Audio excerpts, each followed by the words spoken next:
Voilà, donc jeûner, respirer, se nourrir autrement, c'est le titre de ma conférence. Le contenu sera un tout petit peu différent parce que j'ai choisi, donc quand je suis allée faire ma cure de jeûne de cette année à la clinique Buchinger, et j'ai rencontré justement le docteur Ménage qui m'a dit oui, en tout cas du côté recherche physiologique, compréhension des mécanismes physiques du jeûne, on commence à bien connaître tout ça. Par contre, comme je lui disais que j'étais dans la médecine psychosomatique, on connaît moins les effets psychiques du jeûne. Et donc, pendant que j'étais en jeûne là-bas, l'idée de cette conférence m'est venue et j'ai axé ma conférence un tout petit peu différemment que ce titre. Alors, bien sûr, on sait que le jeûne, justement, comme disait mon collègue, c'est quelque chose qui n'est pas du tout récent. On en retrouve dans l'Antiquité. Hippocrate, le père de notre médecine, qui prônait le jeûne comme moyen de stimuler la guérison naturelle du corps. Durant le Moyen-Âge, les religieux utilisaient le jeûne comme une méthode plutôt de purification spirituelle. Ensuite, des médecins médiévaux comme Avicenne ont aussi prôné le jeûne pour aviser de guérir et d'améliorer l'état du corps. Et puis par la suite, petit à petit, à partir du XVIIe, émerge une science médicale ou des connaissances médicales qui vont développer, s'intéresser un peu plus à ce qu'est le jeûne. Et il y a des médecins qui recommandent à ce moment-là le jeûne comme traitement, par exemple dans la tuberculose. Ce qui ne nous viendrait pas forcément à l'idée actuellement, mais quand même. Au XIXe siècle, ça commence justement, le jeûne thérapeutique commence à gagner en popularité avec la médecine moderne, et puis ça se pratique particulièrement, notamment en Allemagne, en France aussi à cette époque. Et on dit à ce moment-là que le jeûne peut purifier le corps de ses toxines et restaurer l'équilibre énergétique. Puis, au XXe siècle, apparaissent les recherches sur le jeûne et puis des pratiques, justement, comme le jeûne intermittent se développent et ça devient de plus en plus connu. Et maintenant, en fait, le jeûne, dans le domaine des connaissances médicales, il y a quand même beaucoup d'évidence médicale sur beaucoup de pathologies. Voilà, c'est pour ça que je trouvais très intéressant de pouvoir inviter mon collègue à nous présenter ses travaux. Alors,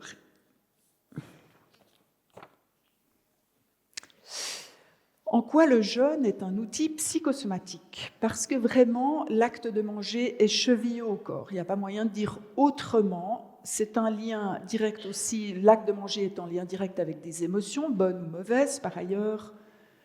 En lien direct également, je développerai ça un peu plus tard, avec les aspects relationnels de notre être, la relation à soi et la relation aux autres. Et l'acte de manger sert parfois à juguler certains types d'émotions ou les faire disparaître. Et in fine, donc le jeûne stimule automatiquement le contact avec le corps et avec les émotions.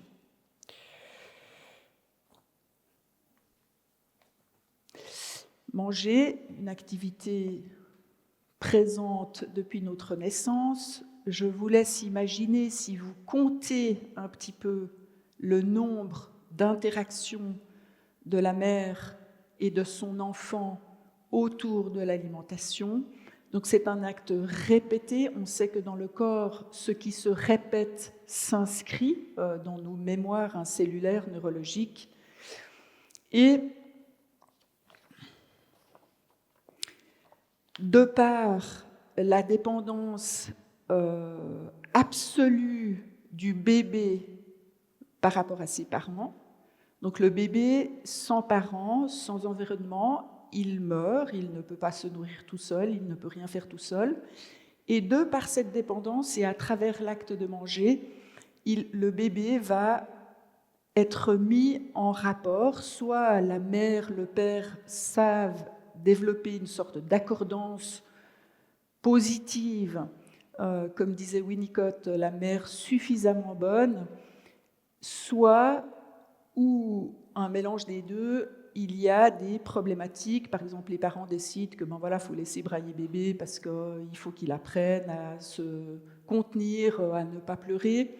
Et donc, très rapidement, en fait, l'alimentation de l'enfant est tout à fait environnée de cet aspect relationnel avec la mère particulièrement, mais pas uniquement. Manger, c'est une activité donc directement liée aux relations dans notre vie, qui nous suit à travers toute notre vie, qu'on n'enlèvera jamais au cours de notre vie, qui se déploie après sous d'autres formes par rapport à ce qui était précédemment.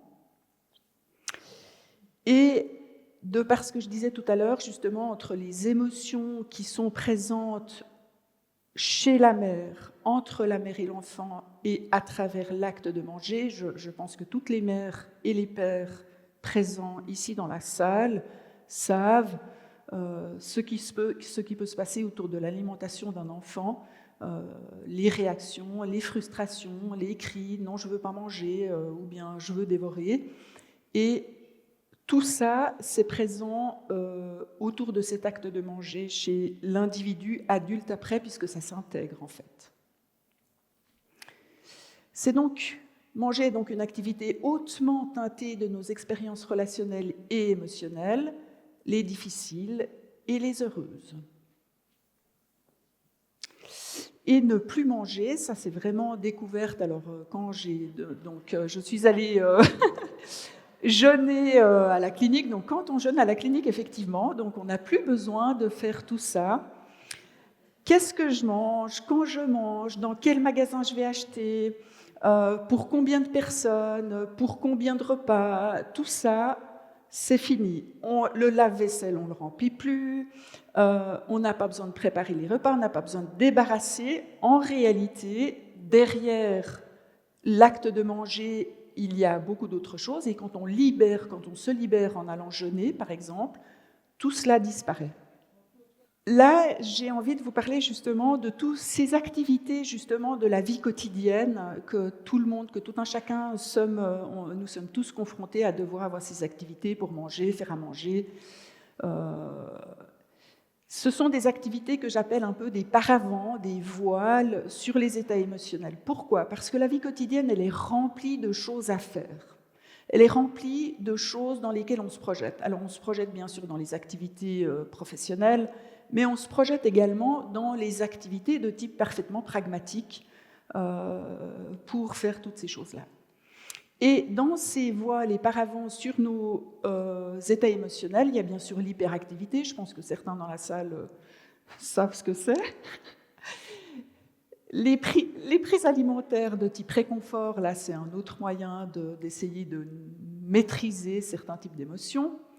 Les investissements personnels, professionnels, même, ça ne préjuge pas si c'est positif ou négatif.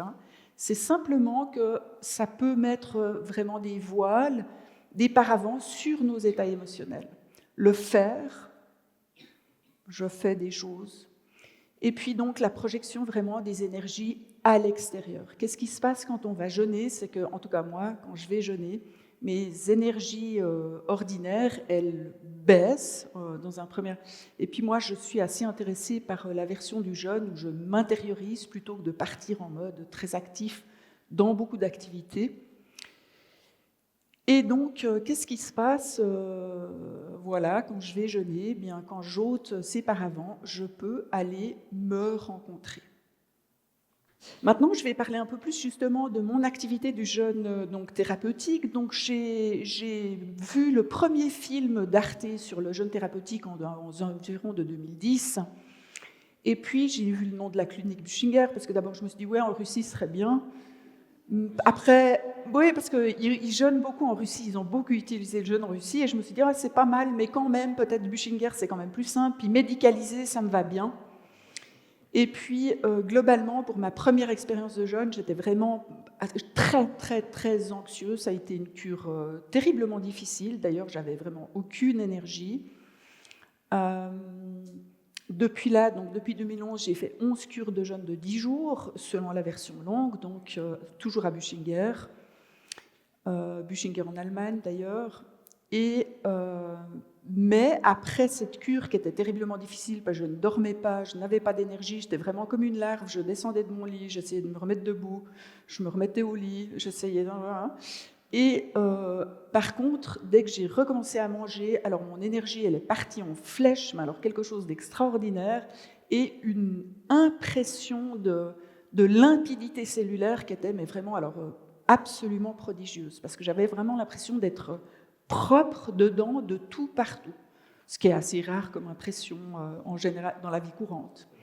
15 mars, donc la cure de cette année, 15 mars 2015, je fais un baptême médical aux franches, une plaque de verglas m'expédie à l'hôpital, poignet fracturé. En 12 heures, je découvre tout le circuit médical des franches. Le matin, encore avant la plaque de verglas, j'étais assez intéressée par la réalité virtuelle, mais bon, je trouvais que c'était pas mal, quoi, comme idée, bon, c'était bien. Et puis, voilà. Mais par contre, après, donc à la fin des 12 heures, j'étais absolument convaincue, parce qu'en salle de réveil, ils m'ont donc mis, après avoir été opérée en fin d'après-midi, ils m'ont mis de la réalité virtuelle, justement, en salle de réveil, et là, je suis partie en Laponie. Alors, on voit bien que c'était un peu du fake, hein. Alors, on voyait quand même un petit cerf comme ça, mais c'était absolument magnifique et génial. Et là, j'ai dit, ouais, réalité virtuelle, on la prend ici. Voilà. Comme quoi, l'expérimentation, c'est vraiment important. Cette cure de cette année, donc j'étais extrêmement fatiguée, grande charge professionnelle, grande charge personnelle, et puis j'avais la fracture, donc je venais 3 semaines et demie après la fracture. Le deuxième jour de jeûne, ma tension est à 76/52, ce qui ne m'était jamais arrivé jusqu'à présent. Je baissais en général vers 90, voilà. Mon corps, voilà, j'étais un peu vacillante, alors on me donne du bouillon salé, parce que voilà, ça s'agite un peu à ces tensions-là, à Buchinger, hein, on dit « oh là là, on va vous saler, on va vous saler ». Je descends en ville boire un café qui est aussi un peu interdit, mais depuis quelques années j'en mets, parce que justement mes tensions baissent trop. Donc j'ai pas du tout d'énergie pour les stratégies de coping usuelles, pas d'hyperactivité, pas de prise alimentaire réconfortante, et mes émotions commencent à remonter. Durant l'enveloppement digestif, mon poignet droit commence à me faire très mal. Et puis, vraiment, je le rencontre. Je me mets dans cet enveloppement digestif, j'écoute un petit peu ce qui remonte. Et là, vraiment, cette douleur, il y a vraiment cette douleur qui est forte, qui remonte. Et je sens vraiment que, justement, c'est comme si le corps, il a envie de parler. Notamment déjà quand j'étais allée boire mon café en ville. Donc après le bouillon, après le café, je me sens quand même beaucoup mieux. Mais en remontant, par exemple, j'étais assise justement à cette table de café, puis je vois des personnes passer dans la rue, des familles avec leurs enfants et tout ça, et mes émotions sont là, puis je regarde, puis je dis, mais c'est extraordinaire, c'est magnifique, mais quel privilège d'être là, de pouvoir regarder des événements de la vie. C'est vraiment des événements de la vie parfaitement ordinaires, mais mon émotionnalité qui prend sa place peut presque savourer ou apprécier toutes ces choses-là avec une fibre très très importante. Et puis après, en remontant à la clinique pour me recoucher justement, eh bien, je sens justement ce bras qui veut être rencontré, et je le rencontrerai dans l'après-midi, pendant le jeûne digestif. Donc là, il n'y a plus de paravent. Il n'y a que moi, il y a mon poignet, j'ai très mal. Et puis, je me mets comme ça, puis je dis, oui, je suis là, à ce poignet, je lui parle. Et puis, vraiment, là, j'ouvre ce que moi j'appelle cette écoute bienveillante pour mon corps, envers mon corps. Et là, le corps, mon corps, il est OK, il se confie, il y va, il me sort les choses. Et puis là, dans cette communication, il n'y a pas vraiment des mots, parce qu'en fait, il y a des choses, il y a des impressions qui remontent, il y a des images qui remontent de hautes situations de ma vie dans lesquelles le corps avait été abîmé, des situations, des relationnels difficiles qui remontent, et tout ça ressurgit. Évidemment, bon, j'ai des larmes et des choses comme ça, mais c'est vraiment cette caractéristique émotionnelle qui est très différente que dans la vie ordinaire. Il n'y a plus ces voiles, il n'y a plus rien, il n'y a pas de stratégie pour éviter les émotions. Alors évidemment, quand je suis dans ces moments-là, je me dis toujours: «Mais pourquoi est-ce que je ne suis pas plus souvent dans cette rencontre avec moi-même, avec mon corps, dans ce niveau de rencontre?» Parce qu'évidemment, donc ça commence à devenir quelque chose de très, répété, mais heu, la vraie présence à soi-même, elle ne peut pas se développer au milieu d'une vie qui est vraiment trop trépidante. Et donc le jeûne, c'est vraiment un moyen du coup de changer de rythme et puis de laisser, si on est intéressé par cette expérience qui va vers l'intérieur, la parole au corps. C'est-à-dire il y a différentes façons de jeûner, hein. Il y a des jeûneurs qui, par exemple, marchent principalement, font beaucoup de marches. Moi, à Buchinger, de temps en temps, j'en fais. Moi, j'avais une amie qui était venue une fois jeûner avec moi, elle avait fait du sport à mort, quoi. Et ben, moi, c'est pas du tout ma manière de faire. Donc, j'aime aussi tout l'aspect contemplatif, repos, et donc je vais vers cette écoute intérieure. Et donc là, effectivement, comment on peut passer d'une vie dans laquelle il y a des voiles et des paravents sur ce qui se vit à l'intérieur, donc le psychosomatique n'est pas rencontré, je me projette, je fais, je suis active. Comment je peux passer plus je vais un peu vers cet intérieur. Et puis, évidemment, il y a aussi des questions qui remontent pour moi par rapport à ça. Donc là, quand je suis dans un moment comme ça, cette année, quand j'étais là à Buchinger, je me suis dit, mais enfin, donc ma conscience est obligée de constater, je ne suis pas souvent en relation avec cette intériorité-là, comme ça, autant. Et puis, si je suis constamment en train de me projeter dehors, dans la vie professionnelle, avec mes amis, avec Dieu sait quoi, est-ce que je ne génère pas comme ça une forme de violence envers mon intériorité, envers mon corps notamment? Est-ce que je ne fais pas là un petit peu comme le parent quand le bébé, il pleurait et puis il avait faim, il avait besoin de présence, il avait besoin d'attention, il avait besoin de quelque chose? Est-ce qu'à ce moment-là, quand je fais que me projeter dehors, est-ce que je prive pas un peu mon corps, mon intériorité de cette présence dont elle a aussi besoin? Parce que ça, c'est vraiment quelque chose qui, à Buchinger, moi, m'a frappé, enfin depuis que je fais des jeûnes. Alors d'abord, les éléments frappants, c'est qu'aucune cure de jeûne ne ressemble à l'autre. Je n'ai pas une seule cure qui a été la même que l'autre. Chaque fois, c'est extrêmement différent. Par contre, ces éléments en lien, Buchinger, c'est le seul endroit où je m'autorise vraiment, presque à 100%, je dépose mes téléphones, je ne réponds pas aux injonctions professionnelles, personnelles non plus, je dis je suis loin. Hein. C'est une des seuls moments dans la vie où je m'autorise à faire ça.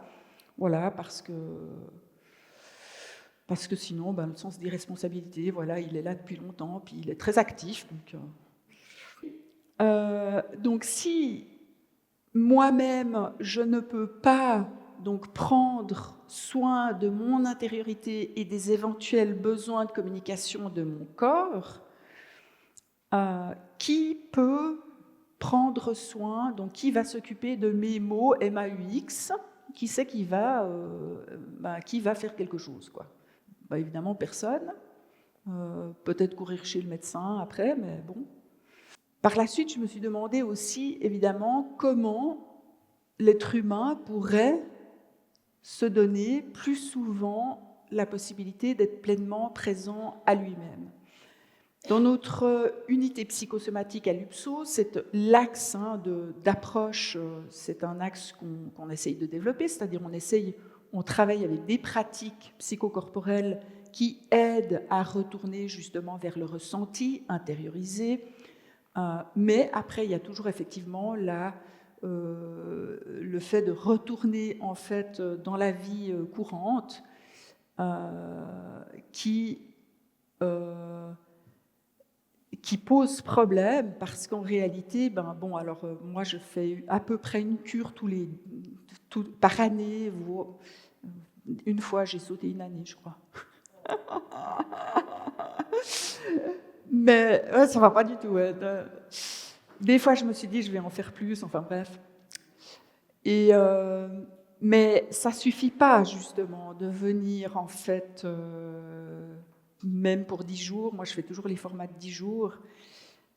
C'est génial, c'est super, ça laisse des bons acquis après, mais c'est pas suffisant en termes de vie quotidienne et en termes de vie générale pour pouvoir être présent à soi-même. Et pourquoi il est important d'être présent à soi-même, d'après ma perception, bien sûr? Parce que, alors, qui d'entre vous, justement, a vécu l'expérience, par exemple, d'être dans un état peut-être pas très bon, ou bien de traverser quelque chose de difficile, et puis vous avez un ami, une amie qui vient vous voir, et puis cette personne, elle est pleinement présente pour vous. Et probablement qu'après ça, vous avez pu vous sentir rasséréné, je ne sais pas si je dis dans le bon sens, rasséréné, voilà. Bien, merci. Et pourquoi ? Parce que justement, l'élément de la présence qui est immatériel, la présence est un élément de la thérapie ou bien qui n'est pas quelque chose qu'on peut mesurer par des instruments actuellement, mais c'est une nutrition. C'est une nutrition importante. Par exemple, moi, après avoir rencontré ce poignet, après avoir vécu cette émotion, tout s'est apaisé, tout s'est remis en place, et puis j'ai continué le jeûne. Ce qui devait remonter, c'est-à-dire le lien de cette situation-là avec des liens de situations, de relations compliquées, j'ai pu le métaboliser, j'ai pu l'analyser, et puis ça a repris sa place. Donc pourquoi c'est remonté ? Parce que de nouveau, l'alimentation, de facto, ne peut pas être séparée des relations. Pourquoi ? Parce que depuis bébé, de nouveau, ce serait intéressant, hein, je ne sais plus, il y a des gens qui ont calculé le nombre, quand on mâche, le nombre de fois qu'on mâche, donc le nombre de fois qu'il y a la tétée, etc. C'est absolument faramineux. Donc on ne peut pas du tout distinguer relation et alimentation, on ne peut pas les séparer l'une de l'autre, y compris chez l'adulte. Lorsqu'on jeûne, on enlève cet acte archaïque de manger et on retrouve tout un tas de choses émotionnelles et relationnelles autour de l'alimentation. Le bébé, quand il est nourri dans son jeune âge, il peut vivre des périodes dans lesquelles il est en parfait désarroi, il a extrêmement faim, il est complètement submergé par les signaux qu'il rencontre. Maman n'est pas là, elle est occupée, elle lit maintenant peut-être son Snapchat ou son Insta, et puis elle l'attend, et puis finalement elle le rencontre, puis elle est un peu agacée, et puis voilà. Donc l'enfant, il va pouvoir vivre beaucoup de choses autour de la présence, de la non-présence, de la domination aussi, des rapports de pouvoir dans l'alimentation. Et toutes ces choses-là, justement, lorsqu'on enlève l'alimentation, peuvent ressortir. Évidemment, si on s'y intéresse, on n'est pas non plus obligé de s'y intéresser. Il se trouve que moi, c'est un de mes intérêts. Et donc, c'est très, très puissant, le jeûne, parce que d'après justement cette expérience que j'ai pu faire au cours des années, ça touche ce mécanisme archaïque, on pourrait dire, donc on remonte tout de suite au début de la vie, et puis donc on a accès en quelque sorte à des mémoires psychiques, psychophysiologiques, qui datent de toute notre vie. Voilà, et donc la présence d'une autre nutrition, moi j'ai découvert que pour finir en fait aujourd'hui, que notre corps c'est vraiment comme notre être intime, il a vraiment besoin de nous, de notre présence, de notre amour, vraiment comme un enfant a besoin de la présence de ses parents. Ça c'est quelque chose qui est très présent, qu'on ne rencontre pas souvent, mais enfin, voilà, cette expérience m'a permis de le rencontrer. Voilà.